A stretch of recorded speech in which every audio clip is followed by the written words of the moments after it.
안녕하세요. 얼마 전에 제가 정말로 배꼽 빠지는 일을 겪어서 그걸 다른 사람들과도 나누고 싶어서 이렇게 사연을 써봅니다. 이혼한 지 몇 년 됐는데 정말 오랜만에 전 남편과 시모를 만나고 얼마나 웃었는지 지금부터 그 이야기를 들려드릴게요. 저는 30대 후반으로 자영업자예요. 전 남편과 제가 만난 건 정말 악연 중의 악연이었다고 생각해요. 그게 인연이었다면 그런 어이없는 결말을 맞이할 리가 없으니까요. 남편과는 와인 동호회에서 만났어요.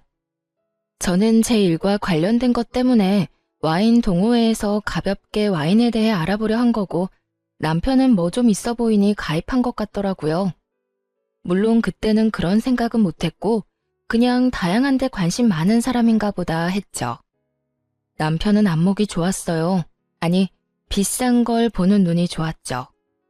단순히 허영 때문이 아니라 중고등학교 다닐 때까지는 그래도 집안에 돈이 좀 있었대요. 그런데 건축업 경기가 안 좋았던 때가 있잖아요.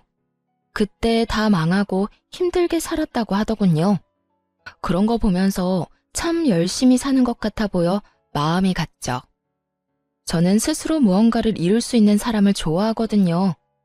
제가 저 스스로 창업해서 가게를 세웠듯이 제 반려자도 그런 사람이었으면 좋겠다고 생각했거든요. 그렇게 저희는 가까워졌고 결혼 이야기도 오갔어요. 그런데 결혼을 앞두고 안 좋은 일이 생겼어요. 너 진짜로 우리 아들이랑 결혼할 거니? 우리 집이 아무리 망했다 해도 어떻게 급이 안 되는 너 같은 애랑 결혼을 시켜?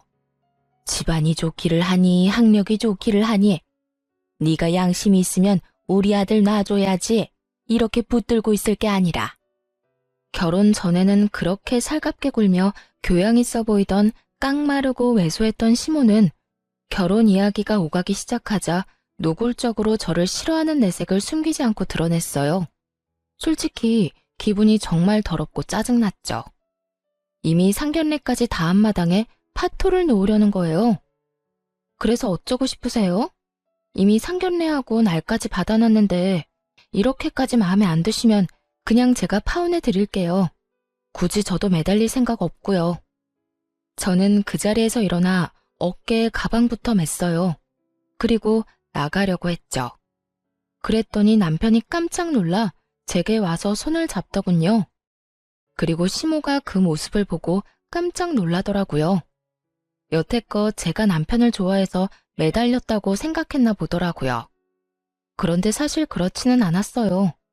저는 결혼에 그다지 로망이 없는 여자였고 좋은 시기에 괜찮은 남자가 있어서 한다는 느낌밖에 없었거든요. 저기요, 갑자기 무슨 파혼이야. 우리 결혼하기로 했잖아. 엄마는 내가 설득시킬게. 어차피 엄마가 결혼하는 것도 아니고 결혼은 내가 하는 건데. 근데 부모님 반대하는 결혼해서 잘 되는 부부 못 봤어. 네가 부모님 설득시키던지 나를 놔주던지 둘 중에 하나 선택해. 그 말만 남기고 돌아섰죠. 그런데 저녁 내내 어떻게 시모를 구워 삶았는지 결국 그날 저녁에 찬성표를 받아왔더군요. 그렇지만 제 기분은 이미 상했고 결혼에 대한 생각도 반 정도는 날아갔어요. 그런데 남편이랑 살 건데 굳이 시모랑 안 좋다고 헤어질 필요 있나 싶기도 하더라고요. 오기도 생겼고요. 그래서 결국은 무사히 결혼을 하게 된 거죠. 적어도 이때 그런 거 다 포기하고 헤어졌더라면 제가 그런 치사하고 더러운 꼴은 안 보는 건데 말이죠. 생각이 짧았죠. 그렇게 결혼을 하기로 결정이 된 상태에서도 시모는 여전히 저를 탐탁지 않게 보더군요. 자기가 생각한 틀이 있는데 거기에 맞지 않는다고 생각하니 모든 게 마음에 안 들어 보였겠죠. 그렇게 모든 것이 엉망인 채로 결혼식 날이 다가왔어요. 기분은 싱숭생숭했어요. 좋다가도 기분이 다운되고 기분 나빴다가도 곧 좋아지는 상황의 연속이었어요. 그런데 시모가 결국은 결혼식장에서 친정어머니에게 기분 나쁜 티를 내더군요. 그것도 아주 무식하고 예의 없는 단순한 방식으로요.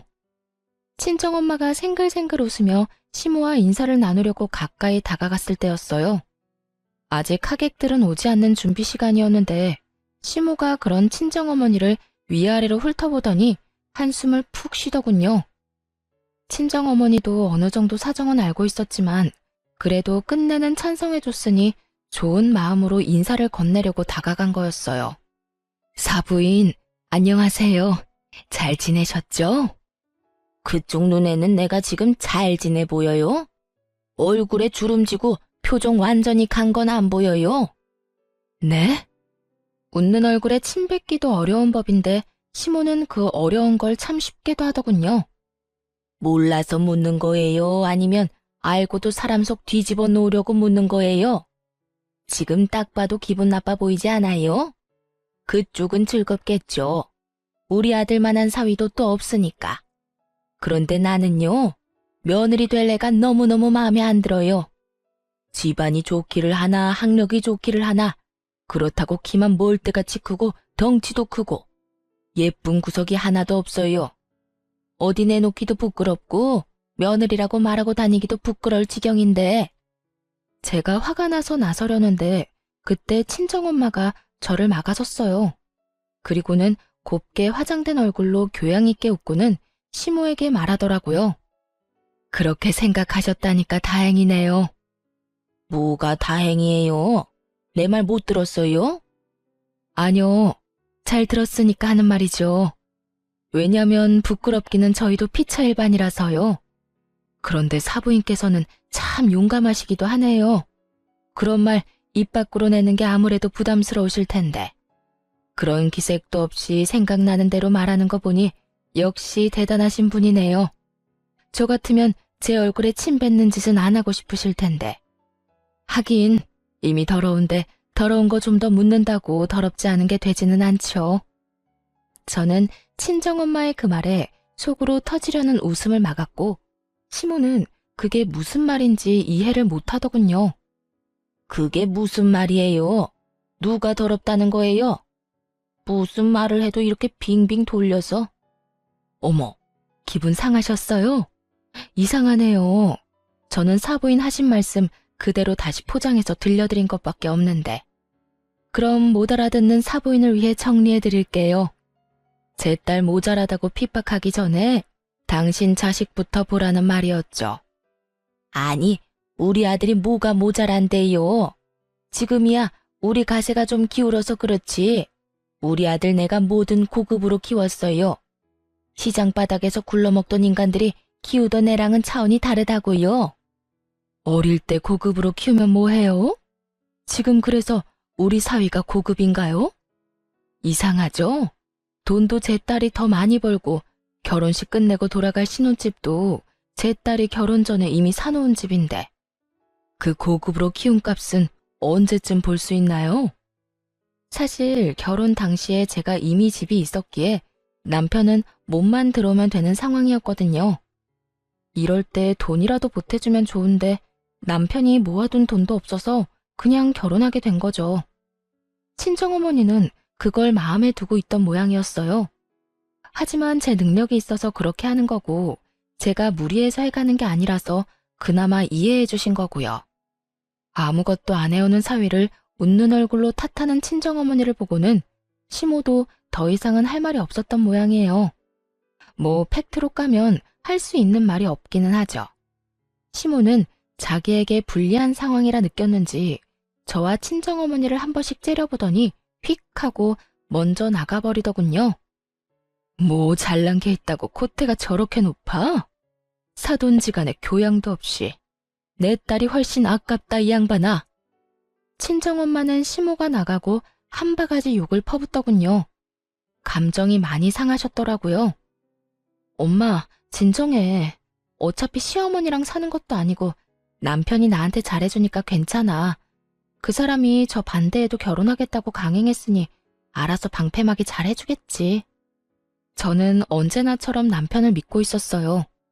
결혼식은 무사하게 끝났지만 양가 부모님들의 감정은 정말 최악으로 치닫고 있었어요. 앞으로 두 가족이 함께 볼 일은 없겠구나 하는 생각이 들었죠. 저는 결혼식이 끝나고 남편과 같이 살게 되면 시댁과의 교류는 거의 없을 거라고 생각했어요. 저도 시모도 서로 안 좋아하고 별로 가까이 하고 싶어 하지 않는데 굳이 만나야 할 일이 있을까 싶었거든요. 그런데 웬걸? 시모는 무슨 일이 있을 때마다 저를 불렀어요. 시댁에 크고 작은 행사 있을 때 있잖아요. 친척 누가 결혼을 한다거나 장례식장에 가야 한다거나 혹은 하다못해 복날, 동짓날 같은 날에도 꼭 부르더군요. 그런데 시댁에 가는 건 크게 신경 쓰이는 일이 아니었어요. 매번 밥 먹을 때만 빈정이 상해서 그렇죠. 일하는 걸 매번 시켰냐고요? 아니요. 저한테 손도 못 대게 하셨어요.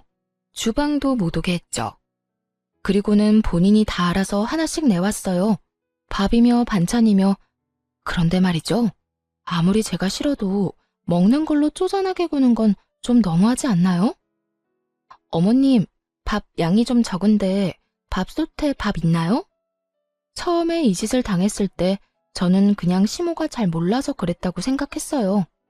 젊은 여자애니까 밥을 적게 줘야 한다고 생각하신 것 같다고요. 그래서 밥 공기에 반밖에 안 되는 밥에도 아무 생각 없이 가서 밥 좀 더 퍼와야지 하는 생각을 했거든요. 그런데 시모가 천연덕스럽게 그러더군요. 예, 밥솥에 밥 없어. 그 밥이 다야. 많이 먹으면 속 부대끼고 힘드니까 오늘은 그만 먹거라. 처음에는 밥을 적게 해서 그런가 보다 했거든요.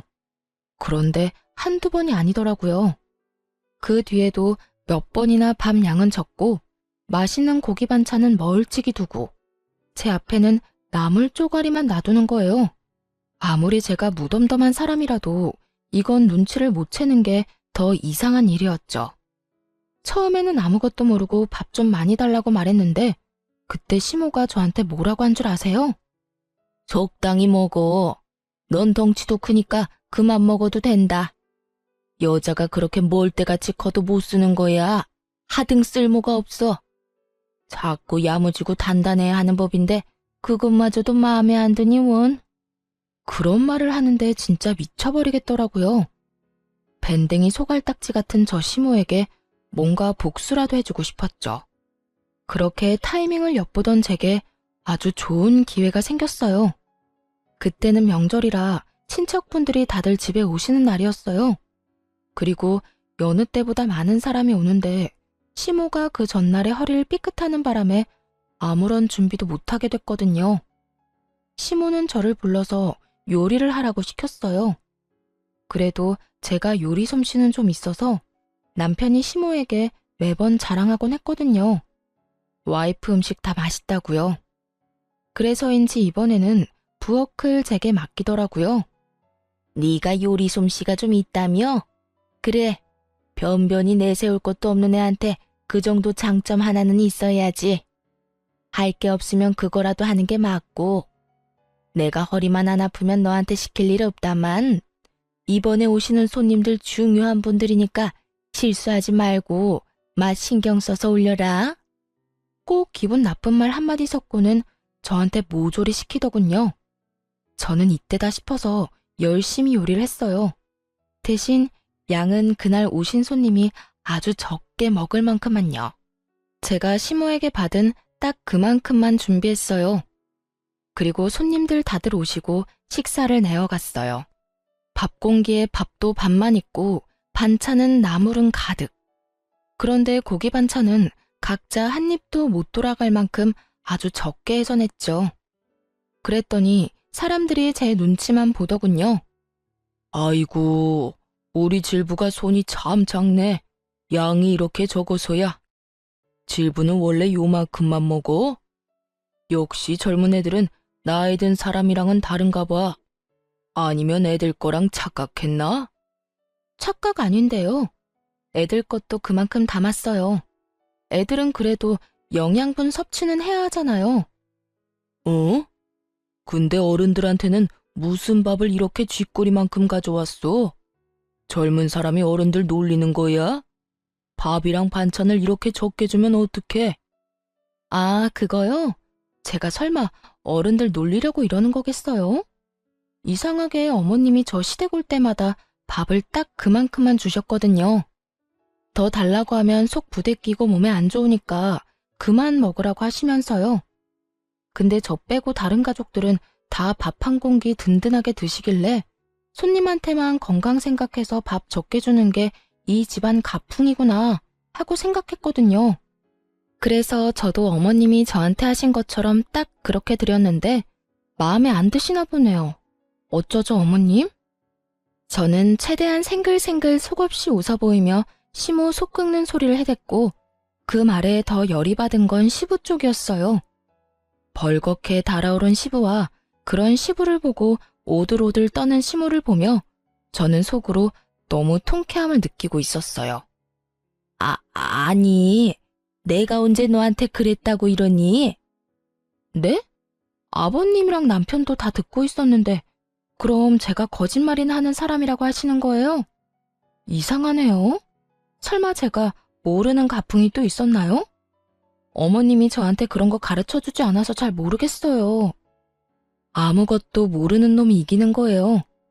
게다가 그걸 알려줘야 할 사람이 제대로 일을 안 하면 그 화살은 모두 그 사람에게 돌아가는 거고요.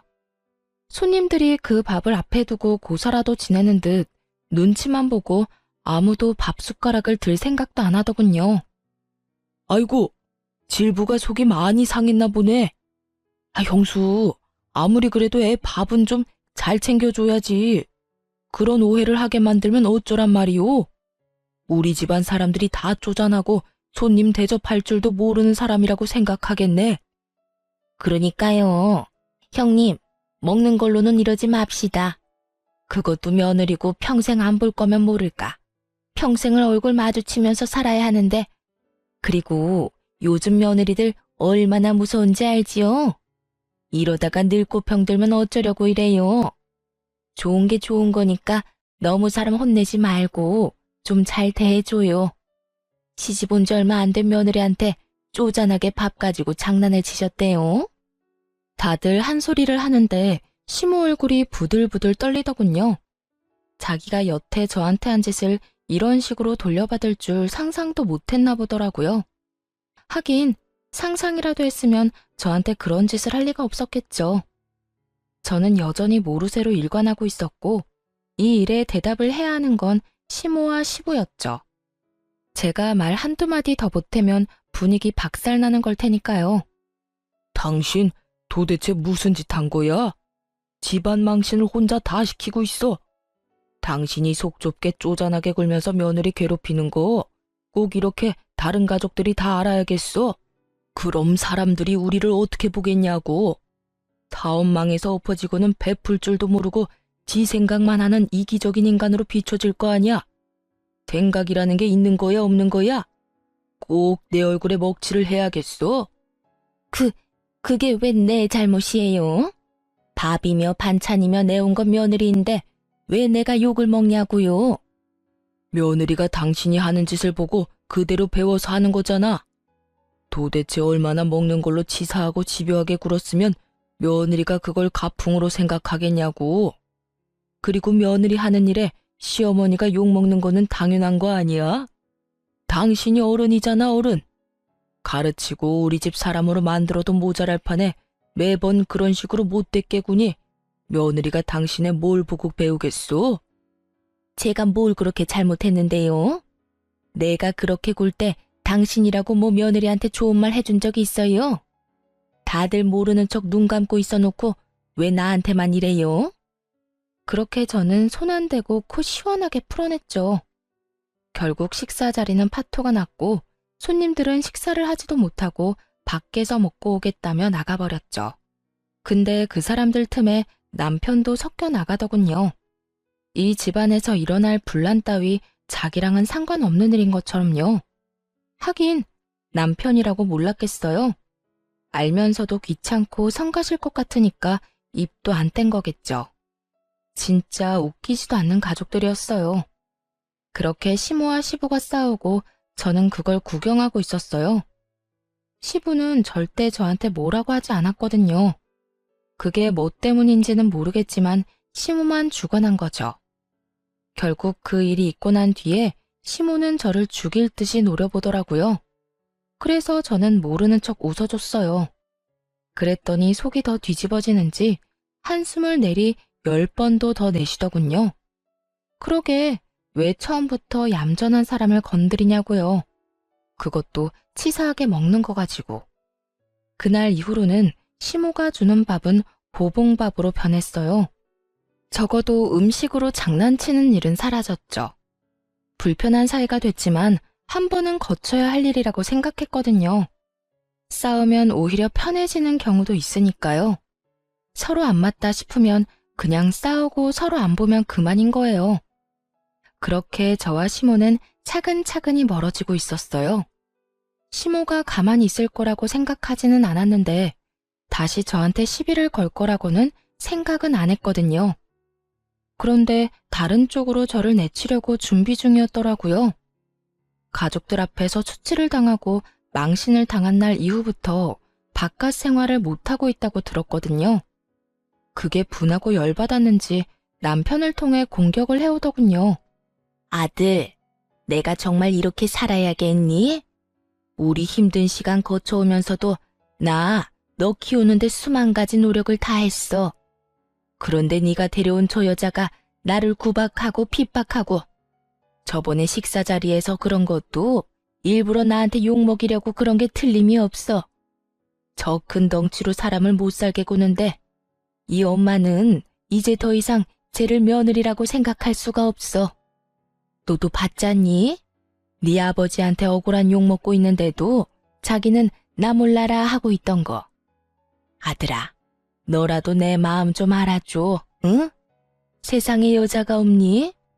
저 애보다 훨씬 괜찮고 좋은 여자 널리고 널렸어. 네가 고작 저런 여자한테 홀려서 결혼한 것도 마음에 안 드는데 여기서 저 여자 편들면 엄마 진짜 억장이 무너져. 시모가 눈물을 흘리며 하는 하소연에 저는 그저 어이가 없었어요. 제가 시모를 때릴 일도 없고 구박하고 핍박할 일은 더더욱 없었죠. 오히려 시모가 저를 그렇게 대한 것이 태반인데 그런 시모가 저런 말을 하니. 하지만 식사 자리에서 일부러 욕먹이려고 한 건 제 의도가 맞긴 했죠.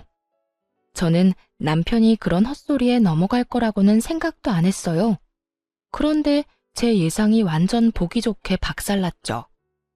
내가 저번에 가족들 왔을 때도 생각했는데 당신 좀 너무한 거 아니야? 우리 엄마가 너한테 좀 서운하게 했기로써니 그런 식으로 사람 많은 데서 우리 엄마를 욕보일 수가 있어? 그 이야기를 듣는데 이성에 빠직하고 금 가는 소리가 환청처럼 들리더군요. 이게 뚫린 입이라고 함부로 말을 하더라고요. 좀 서운하게 해? 매번 올 때마다 밥으로 치사하게 구는데 그게 어떻게 좀 서운이야. 그리고 말은 똑바로 해야지. 내가 당신 엄마를 욕보인 게 아니라 당신 엄마가 나를 핍박한 거잖아. 너도 알잖아. 내가 시댁에서 어떤 취급받는지.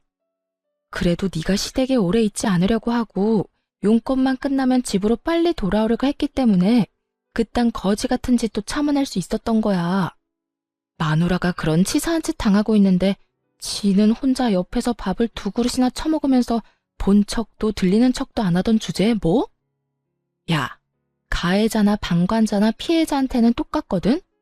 그럼 그때 이야기하지 그랬어. 그리고 나한테만 밥 적게 주는 게 거짓말이었어? 없던 일이고 다 내가 지어낸 일이었냐? 너나 어머님이나 나한테 할 말이 있기는 해? 너 진짜? 감정이 다분히 섞인 제 말투에 남편 놈이 화를 내려는데 시모가 말리더라고요. 그러더니 뭐라는 줄 아세요? 그래, 며느리 네 말이 다 맞다.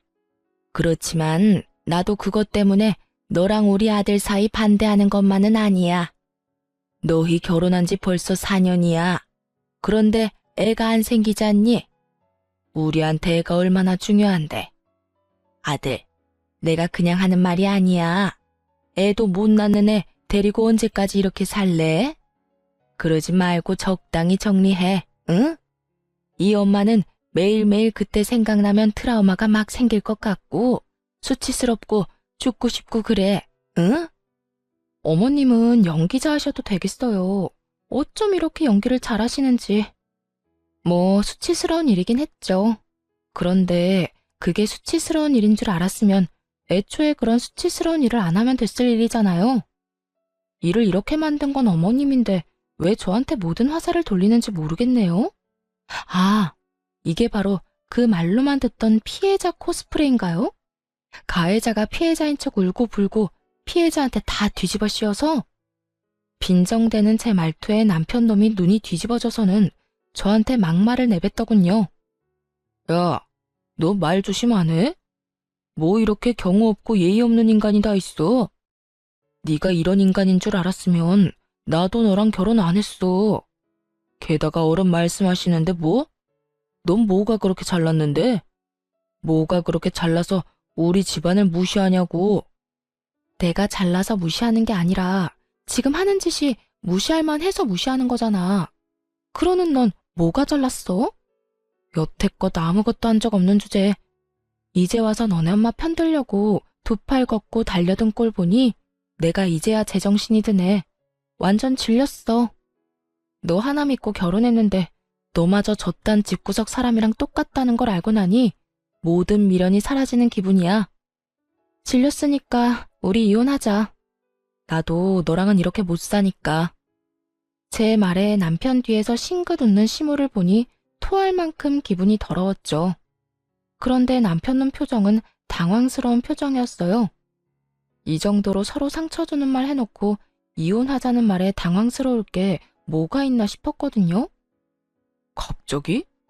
이런 일로 이혼은 좀 아니지. 내가 뭐 엄청 잘못한 것도 아니고 장난치지 마. 장난 아니야. 나 지금 엄청 진지하거든? 나 기본적으로 받은 대로 돌려주는 사람이라는 거 당신도 잘 알잖아. 당신 엄마가 날 존중하지 않으면 나도 당신이랑 당신 엄마 존중할 필요 없지. 우리 엄마가 너 나보다 돈 못 번다고 타박을 주기를 했어. 너 말랐다고 외모로 사람 기분 나쁘게 하기를 했어. 더 챙겨주고 너 볼 때마다 나 몰래 용돈까지 쥐어주신 거 내가 모를 줄 알았어? 그런데 너희 엄마는 나한테 어땠어? 데리고 다니기 부끄럽다며 여기저기 말하고 다니고 자기네 집에 시집 올 급이 아니라고 내 욕이나 하고 다녔지. 그것뿐이면 말도 안 해. 치사하게 먹는 걸로 장난친 것도 너희 엄마가 먼저 시작한 거거든? 그래서? 진짜 나랑 헤어지겠다고? 아, 정신 좀 차려. 네가 나랑 헤어지고 다른 남자 만날 수 있을 것 같아? 나니까, 나 정도는 되니까 너처럼 별거 없는 애 데리고 사는 거야. 네 인생에 네 돈 빼면 남는 게 뭐 있어? 성격은 더럽고 남한테 져줄 줄도 모르고 다른 사람 엿먹일 생각만 하는 성격 파탄자 주제. 순간 욕이 목구멍까지 밀고 나오는데 그걸 참느라 죽을 뻔했어요. 대신 실컷 비웃어줬어요. 그래서 지금 나한테 자랑해? 너 능력 없다고? 돈 많은 여자 만나서 편하게 살고 싶었다는 거 고해성사해? 그래, 그럴 수 있지. 얼마나 자기 능력에 자신이 없으면 마누라를 능력 보고 선택하겠어? 뭐 이제라도 인정했으니 더 할 말은 없겠다. 그치? 하긴 맨날 급이 안 맞니 어쩌니 하지만 솔직히 너희 집이 뭐가 대단한데? 예전에 돈 많이 벌었다고 지금도 그래? 옛날 감성에 젖어가지고 사람을 자기 밑으로 내려보는 당신네 가족들이 한심해서 내가 너랑 못 살겠다는 거야. 너 말 다 했어? 그래, 이혼해. 이혼하자면 누가 무서워할 줄 알고? 그렇게 말은 했지만 남편놈 얼굴에는 불안이 가득했어요. 열받아서 말을 꺼냈는데 자기가 이뤄야 할 것들이 이제 슬슬 눈에 보이는가 보더라고요. 저랑 결혼하면서 누릴 수 있었던 것들이었으니 불안하기도 하겠죠. 그렇지만 이미 입 밖으로 꺼낸 말을 주워 담을 수도 없잖아요. 그런데 그 와중에도 시모는 싱글벙글 웃고 있더군요. 아들이 이제부터 어떤 꼴로 살지는 예상도 못하고 그저 며느리 치웠다는 생각에 즐거워하는 것 같았어요. 그렇게 이혼하게 됐어요. 5년도 안 되는 결혼 생활, 결혼 전부터 가지고 있던 내 집, 시모의 노골적인 괴롭힘, 이런 것들 덕분에 저는 소송에서 유리한 위치로 남편 놈을 탈탈 털어낼 수 있었죠. 얼마 되지도 않는 짐 챙겨서 시댁 가는 거 볼 때는 얼마나 고소한지 웃음이 다 나더군요. 그리고 집에 온 아들을 보며 당황한 시모가 저에게 전화했을 때도요. 야, 왜 우리 아들 쫓아내? 아니, 아들이 나올 게 아니라 그 집도 재산 분할해야 하는 거 아니야? 결혼 전에 들고 온 재산은 재산 분할 거의 안 돼요. 특유 재산이라고 하더라고요. 그리고 결혼 기간이 5년도 안 돼서 이 집에 대한 기여도 측정에 어려움도 있고요. 뭐 제 입으로 말하기 입만 아프고 설명해도 못 알아들으실 것 같으니까 본인들 변호사한테 물어보세요. 그러면 빠르고 정확하게 왜 그 사람이 소송해서 졌는지 알려줄 거예요. 하긴 집안에 뭐 도움되는 일을 했어야 말이죠.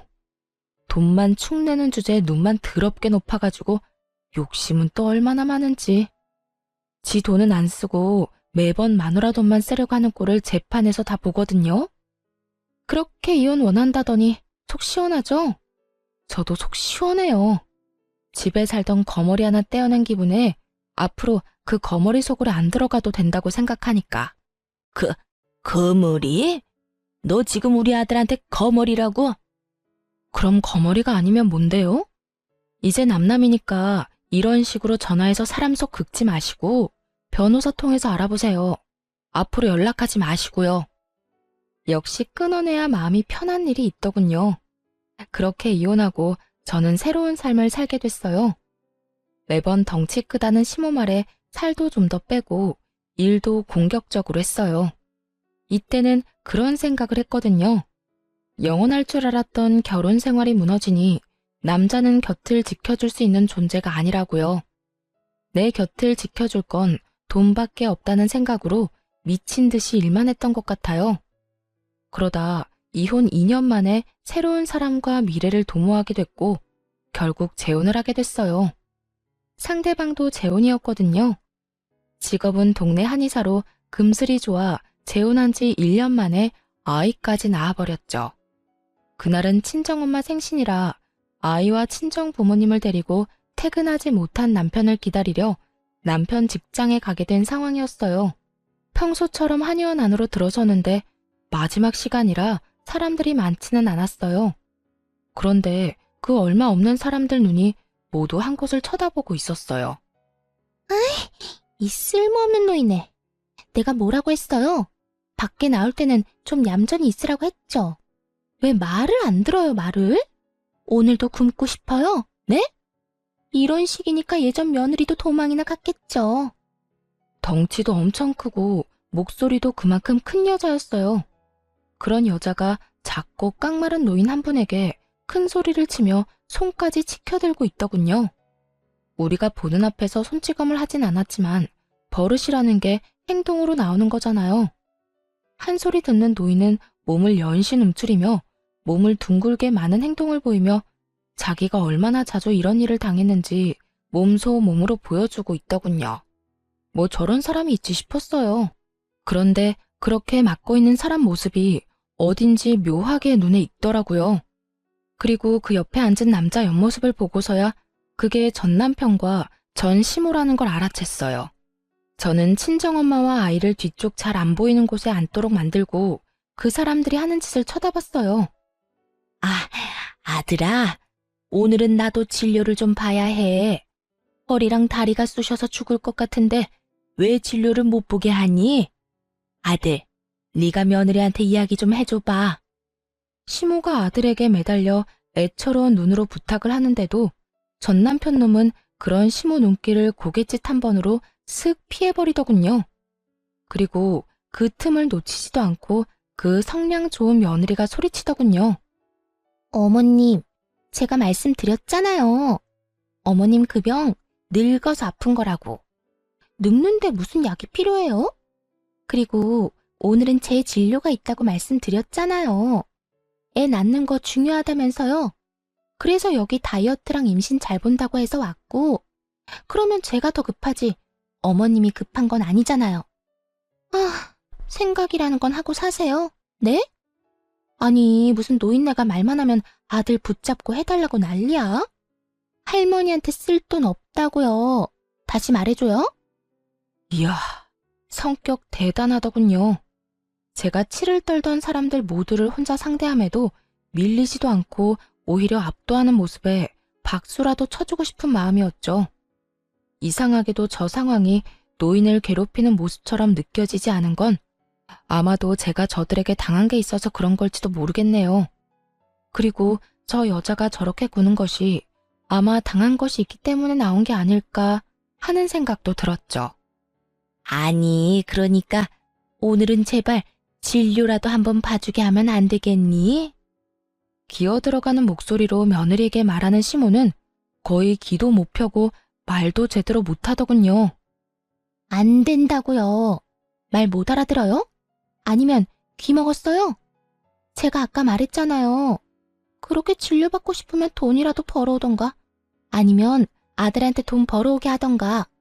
맨입으로 왜 자꾸 남의 돈 빼먹으려고 그래요? 나한테 뭐 돈 맡겨놨어요? 밥벌어지 같은 인간들이. 말하는 걸로 봐서는 전 남편은 직장을 그만둔 것처럼 보이더군요. 여자 쪽이 경제권을 더 쥐고 있어 보였어요. 하긴 입고 있는 것만 해도 그랬죠. 며느리라는 여자는 눈살 찌푸릴 정도로 명품 도배를 한 상황인데 시모는 제가 몇 년 전에 봤던 옷들을 여전히 입고 있었거든요. 게다가 관리도 제대로 안 되는지 다 쭈그라게 돼서 정말 보기 안타까울 정도의 수준이었거든요. 게다가 며느리가 한 번 큰 소리 내자 움찔하며 어깨를 움츠리는 모습을 보니 한두 번 당한 건 아닌 것 같았어요. 게다가 시모 움직임에 그 며느리도 같이 반응하더군요. 시모가 자리에서 일어나자 며느리가 시모 팔을 확 붙잡아 당겨 강제로 앉히더군요. 어디 가세요?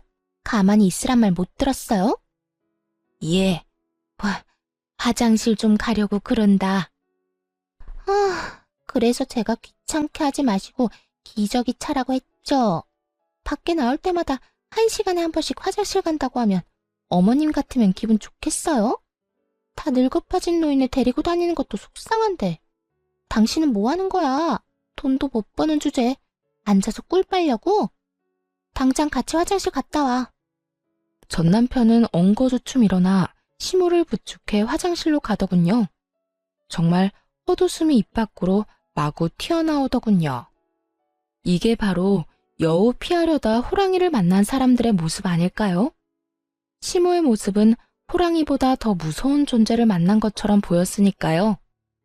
화장실이 저희 쪽 통로에 있어서 지나가는데 전 남편 놈이 저희 친정엄마를 알아본 것 같더라고요. 그런데 이미 화장실 가는 중이라 눈으로만 빤히 쳐다보고 들어가더군요. 그 사이 전 남편의 재혼녀가 제 남편 부름을 받고 진료실로 들어갔어요. 그런데 정말 웃긴 게 밖에서 시어머니 쥐잡듯이 잡던 여자가 간호사가 부르는 이름에는 네 하면서 굉장히 애교 있는 목소리로 답하고 들어가더라고요. 그 차이가 너무 뻔히 보여서 웃겼죠. 전 남편과 전 시모가 화장실에서 돌아오는 길에 자기 마누라가 없는 걸 확인하고는 저희 친정엄마 쪽으로 다가오더군요. 오랜만입니다. 그래, 오랜만이네. 이런 데서 볼 줄은 몰랐는데 한국도 참 좁군. 그렇네요. 잘 지내셨죠? 잘 지냈지. 근데 자네는 잘 지내는 것처럼은 안 보이네만. 엄마의 뼈 때리는 말에 전 남편이 잠시 멈칫하더니 씩 웃으며 엄마에게 한마디 툭 꺼내더군요. 그 사람은 잘 지내고 있습니까? 결혼은 했어요. 그 성격에 재혼하기 힘들 텐데. 떨어진 자기 자존심을 나로 회복하고 싶어 하는 것 같더라고요. 제가 재혼을 절대 못할 거라고 생각했나 봐요. 옆에 있던 지 전 마누라도 못 알아보면서 재혼은 했지. 아주 좋은 사람이랑 했어. 능력도 있고 심지어 인성도 바르지. 말로는 누가 그런 말 못해요. 그렇지. 그런데 자네도 내 사위 직장에 와 있지 않은가? 사위 직장이요? 그래. 여기 한의원 원장이 내 사위일세. 자네도 진료보니 여기 온 거 아니야?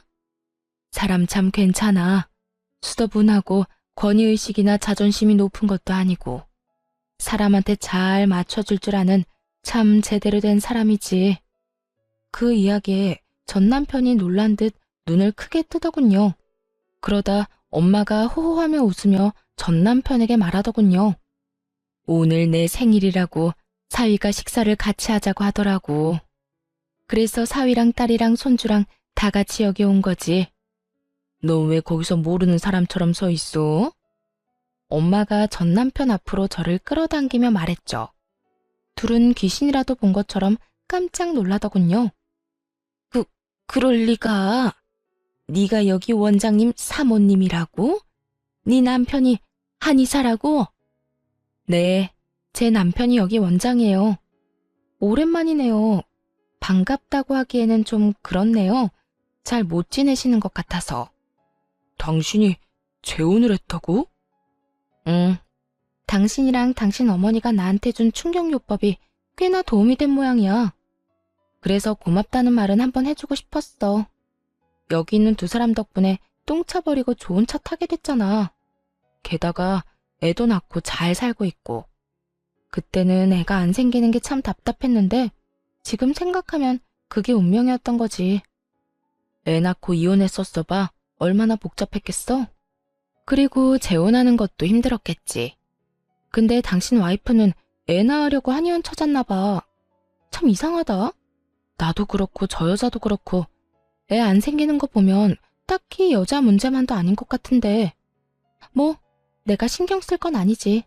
난 이제 애가 있으니까. 뭐? 똥차? 너 지금 나한테 똥차라고 했어? 그리고 은근히 지금 사람을 고자로 몰아가는 거야.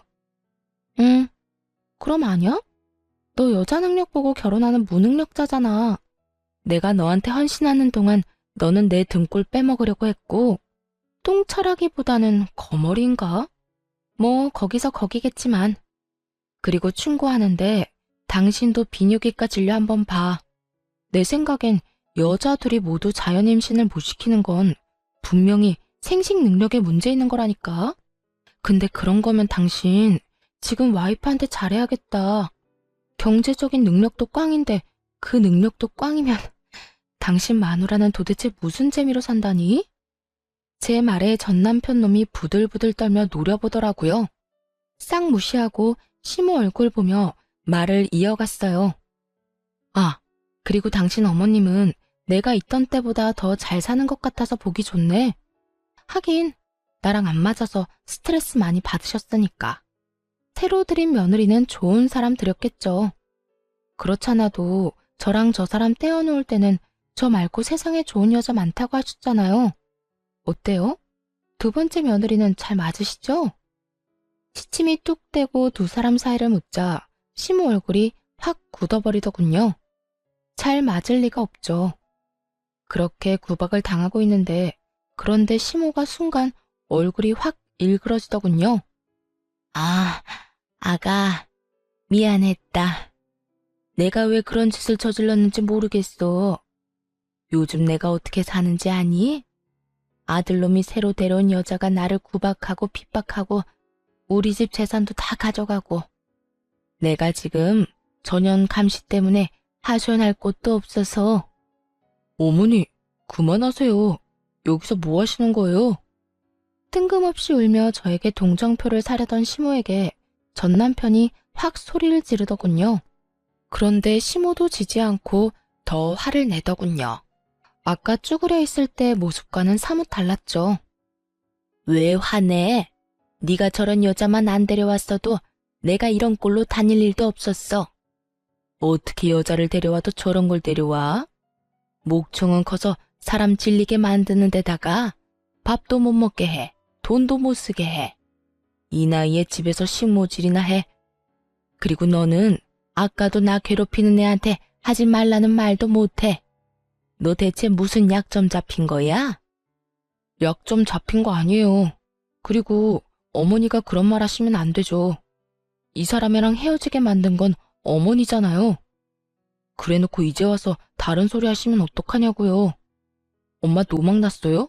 진짜 치매라도 걸린 거예요. 자기가 한 짓은 다 있고 지금 내 탓하는 거냐고요. 너도 나 치매로 몰아갈 거냐? 네 마누라가 나 요양원에 쳐넣으려고 밑밥 가는 거 내가 모를 줄 알았어? 너도 알고 있었지? 그리고 내가 이럴 줄 알기나 했어? 이럴 줄 몰랐으니 하는 이야기지. 내가 좀 건드렸다고 마누라랑 그렇게 후다닥 이혼하는 네 놈도 잘한 건 없잖아. 차라리 네 전 마누라가 훨씬 나았어 이거사. 네가 말년에 나를 피말려 죽이려고? 저와 친정엄마를 앞에 두고 두 사람이 서로 네 탓이네, 네가 잘못했네, 남들 탓만 하고 있더라고요. 누가 누굴 탓하나요? 둘 다 똑같은 인간들인데. 둘이서 티격태격하는데 마지막 진료가 끝났는지 그 여자가 밖으로 나왔더군요. 그리고는 시모와 전 남편이 있는 곳으로 걸어왔어요. 지금 뭐 하는 거야? 당신 엄마, 당신이 알아서 하라고 했어, 안 했어? 이런 데까지 와서 소란 피우면 어쩌자는 건데? 요양은 쳐놓겠다는 말이 농담처럼 들려? 미안하다. 나는 아는 사람을 만나서. 급격히 쪼그라든 전 시모가 저를 보며 아는 사람이라고 말하자 그 여자가 저를 아래 위로 훑어보더니 묻더군요. 그쪽은 누구세요? 아, 죄송해요. 저는 이 한의원 원장님 와이프예요. 어머, 사모님이셨구나. 어쩐지 태가 다르다고 생각했어요. 저 요새 원장님 진료받는데 너무 친절하시고 좋은 거 있죠? 저도 빨리 이세 가져야 하는데 몸이 안 따라줘서 한약 먹으면서 몸 만들고 있어요.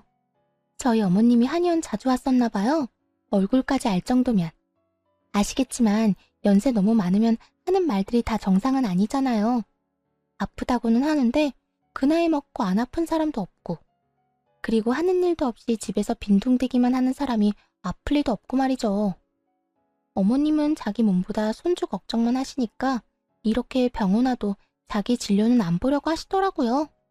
변명 아닌 변명을 능숙하게 거짓말로 술술 풀어내는 여자를 보며 시모가 늙음하게 고생 깨나 하겠다 싶더라고요. 자기 생각에는 저를 내쫓으면 더 좋은 며느리감이 집에 들어올 줄 알았나 봐요. 그런데 어쩌나요? 당신 아들이 여자 돈만 많으면 다 좋다는 무능력자인데 결국 이번에도 돈 많은 여자 물었더라고요. 대신 저보다 더 기골이 장대하고 손도 소뚜껑처럼 커서 맞으면 아플 것 같은 여자를요. 여보, 뭐해? 가자. 여기서 이러고 있을 시간 없어.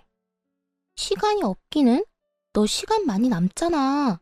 일도 그만두고 밥이나 축내는 게 나 사모님이랑 이야기하는 거 안 보여? 남편을 앞에 두고도 더 큰 존재감을 뽐내는 전 남편의 와이프를 보며 제가 말했어요. 두 분 참 잘 어울리시는 것 같아요. 보기 좋아 보여요. 어르신도 잘 모시고. 남편분이 복 받으셨나 보네요. 해실해실 웃으며 전 남편과 시모를 향해 싱긋 웃어 보였어요. 꼴 좋다고 말하는 걸 찰떡같이 알아들은 두 사람은 표정이 썩어갔고 그 앞에서 아무것도 모르는 전 남편 와이프는 웃으며 손사래를 치며 말하더군요. 어머, 사모님, 진짜 말 너무 예쁘게 하신다. 사모님이야말로 원장님이랑 너무 잘 어울려요. 그렇게 인사치레 말 한마디 건네고 세 사람이 마지막으로 한의원 밖으로 빠져나갔어요. 그리고 그 뒤에 남은 저와 친정엄마는 배꼽 빠지게 웃었죠. 예, 내가 속이 다 시원해. 어쩜 너희 예전 시어머니 어쩌냐? 저기에 비하면 너는 완전 순둥이였는데. 나 버리려고 할 때는 미래 같은 거 몰랐겠지. 뭐 자기 무덤 자기가 판 거지. 저런 사람인 거 모르고 결혼했겠어? 딱 봐도 여자 돈 많아 보이던데. 또 돈 많은 여자 잡는다는 게 이번에는 더 독한 사람 고르는 바람에 저렇게 됐을 테니 말이야. 사람 앞길 참 모르는 일이야. 그 고약한 사람이 저렇게 구박받으면서 살 줄이야. 정말 너무 웃겼거든요. 저 이혼시키려고 없는 이야기 지어 만들 때 자기가 구박당하고 핍박당했다고 했었잖아요. 그런데 지금 그 말 그대로 당하고 있는 꼴을 보니 말이 씨가 됐다는 말이 떠올랐거든요. 자기 미래가 저렇게 될 줄 알았겠어요?